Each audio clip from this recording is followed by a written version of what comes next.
Everybody, this is Casey, and you're hanging out with me on the Wall to Wall Country Show right here on Penn's Peak Radio.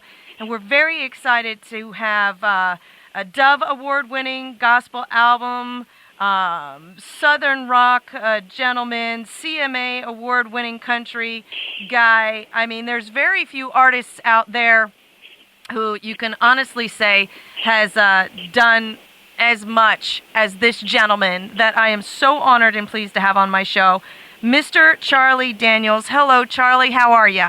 Hi, Casey. Thanks for having me on, darling. Oh, my God. We're so honored to have you, and we appreciate some time that you're willing to spend with us on the show today. You just have an amazing background, from music to scores for movies, things along all of that. Can you possibly tell us what was one of the most challenging and yet maybe rewarding things that you've done throughout your career, Charlie? I think my first gospel album, I had been wanting to do a gospel album for a long time, and I was always on major labels, and they don't do those. They're looking for smaller labels that right. Have expertise. And when we were on Capitol Records, EMI, who was the mother company of both labels, asked us if we'd do a gospel album. And of course I wanted to, and I went to work on it, and it was it was a lot of work. It was I remember just really struggling to get the songs finished, and I had some started and then some that I had just got pieces and bits on. So I actually sat down and wrote the music for this thing in a reasonable amount of time.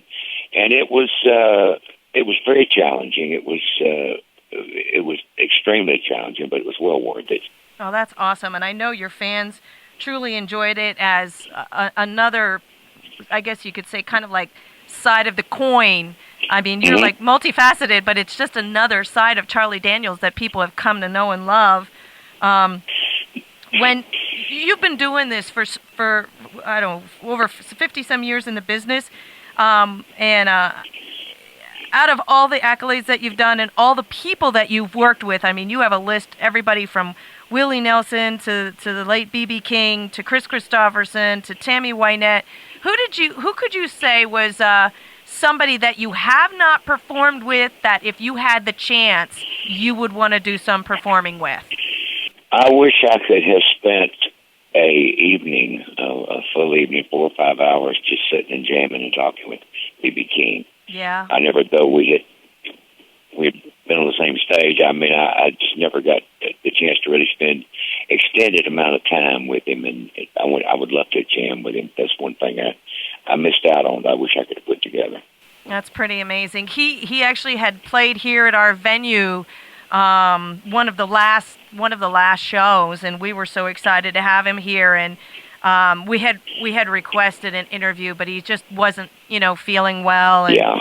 I didn't get that chance either. So you and I are kind of like in the same boat. I really wish I would have had the chance, but he just he was tired a lot and not always up. He was pretty well along in years. But yeah. But people like you've been doing this forever. You are truly one of the warriors of this industry. How do you keep going, Charlie? It's the blessings of the good Lord. I just I love what I do. That when you're doing something you love, you're motivated to do it, and you're willing to expend whatever energy it takes to get it done. And I love what I do. I've spent my life learning how to entertain people, and it's my joy to do it. So when I go on stage every night, I'm just a happy guy. So I do something I totally love doing. Yeah, that's awesome. And and I think one of the things that reflects that, your music and your songwriting ability and all the things that you've done, is one of the things back in 2014 that you and a friend of yours got together and did a little something called the Journey Home Project. And why don't you tell us a little bit about that? Because I always love when artists can find time to do stuff like that. Tell us a little bit about that project. Journey Home Project was started by my manager and some of our friends, and what it is an organization that is dedicated to helping our men and women who come back from serving in military to adjust back to civilian life, which is not an always easy thing to do. And we do all kinds of things. We try to help them educationally. We have done some things as mundane as buying furniture for people that didn't have any. We try to help them find what they need to get adjusted back to civilian life again. And we call it Journey Home, because it's kind of the journey home for some of our service people. Sometimes it's not a very easy thing to do. We have 22 veterans a day committing suicide. Oh my gosh. And that's something else. I don't know why that fact is not shouted out on the evening news every day. It should be, because it's something that needs to be dealt with, and it's not being dealt with very well at all by the government. In fact, it seems to me like they're basically ignoring it. But there's a lot of people out here in the private sector that are very concerned about it, and we're trying to do something about it. So just whatever help our folks need, our veterans need to be able to break back into life outside the military. That's what we try to do.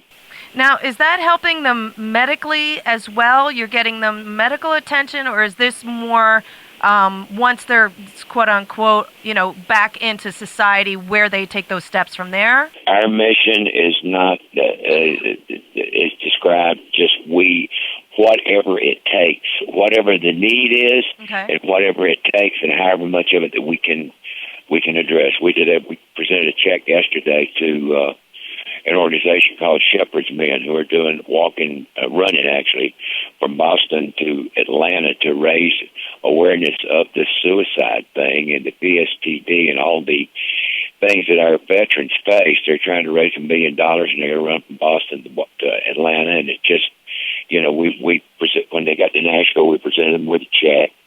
So it's whatever we need to do. We donate to other outfits. We helped put a vet center into Middle Tennessee University in Murfreesboro, Tennessee, to have the vets. The big there's a good size veteran population in the student population there, and to give them a place to be together that has a healthcare person there that they can talk to, a mental health care person, and teleconferencing where they can apply for jobs.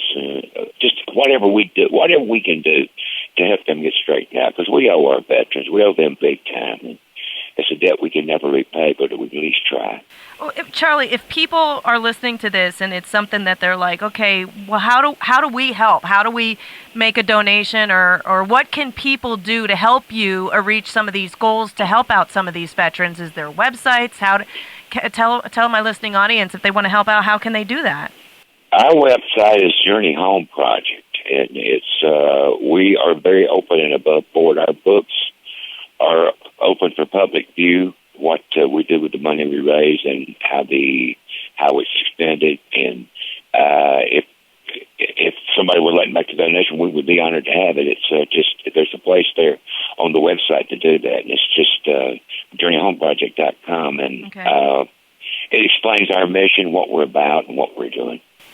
Do you guys do performances? I'm assuming that's one of the ways that you do it. You guys go out and you do some performing to raise money as a fundraising efforts? We do. One of the reasons we started this thing was because we would do benefits for organizations, and they had a terrible time trying to bookkeep it. Somebody that's a charity organization, sometimes it's kind of tough for them to justify spending a couple $1,000 on spotlights, right, because they don't fit in. With us, it's natural. I mean, it's our business. We do it. Mm-hmm. So we can do that. We can go ahead and do our own events and raise the money and then donate the money, rather than trying to do the benefits for the people who don't quite understand it as well as we do. So basically what we do, we do our own shows, and then we take the money that we raise and we donate it to whatever outfits we feel we can serve it. Okay, that's really good to know. And again, I just want to reiterate that journeyhomeproject.com is one way that people can help you guys out with that. Oh yeah, sure. And be a part of it and do whatever they need to do. Absolutely. One of the other things, Charlie, I wanted to touch base on is, in your career, you've received numerous accolades, including things like being inducted into the Grand Ole Opry, You Pioneer Award by the American Country Music, BMI for songwriting, Music City Walk of Fame. But just something recently happened. You want to tell us a little bit about that? And is this do you expect these kinds of things, or did it just like knock your socks off? It knocked my socks off. I was just recently informed that I'm going to be enrolled in the Country Music Hall of Fame, and that's the one that you don't even dare dream about because you have no control over it. Right. You don't know who's voting for it. They keep the voting membership a secret, and it's just enough people get together and decide you are supposed to be there, and that's basically what happened with us. And I'm so deeply honored I can't even articulate it. It's a wonderful thing. It's one of the highest honors I've ever been paid. Well, that's awesome, and I mean, you've done a lot of things and been recognized for so many great things. I mean, even like the Journey Home Project, the fact that you guys do that, the albums that you've done, the performing of years that you've done, and all the things that you've been able to help other artists out and stuff. And then kind of get recognized too. It just kind of validates everything you've been doing, and I'm sure it just is a really great feeling. If you had some words for some upcoming artists, there's so many avenues that these upcoming artists can, try to get out there, whether they're playing on the streets of Nashville or joining one of those national television shows or whatever. Coming from someone who's been in the business as long as you have, and I'm sure have had your ups and downs, what's some advice that you'd be able to give some of these artists who are just out there really just trying to get one step going? Learn to entertain. Learn to entertain people. Don't depend on hit records. Don't depend on, the way you look, a pair of tight jeans. Learn how to talk to a crowd. Learn how to space your songs in a way that where the sequence is entertaining to people. Learn to entertain, because that's what this is. This is actually the entertainment business. The music business is part of the entertainment business. When it boils down to it, it all comes down to entertaining people. So learn how to do it. Do you find that your fan base is pretty solid and has been there all along, or do you also find that there's some of these young kids are they learning about Charlie Daniels, or do you have just the solid base that you've always had? Well, basically both, both ways. We have a lot of fans that have been with us for a long, long time, and we also we pick up new ones now and again. Nice. So it's basically both, both avenues really.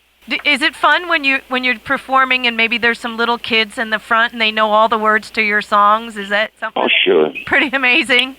It's always fun to be recognized for songs you've written and stuff. Yeah. Definitely, no doubt about it. One last thing I want to touch base on. I know you're a busy man, Charlie. Social media. You come from an age that didn't even come close to existing.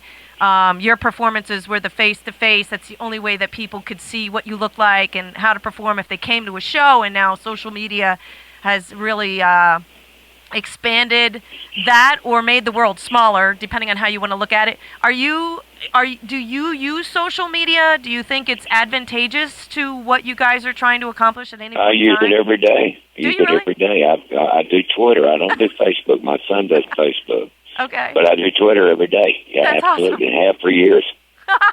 I love that. That's awesome. I've had others say, no, I don't know any. Yeah, that's all that new stuff, newfangled stuff. No one knows. But man, I love that. It's an important part of the business. No, definitely. So you use the tools that are available, including things like social media, to continue doing what you're doing. Absolutely. Yeah, definitely. That is so awesome.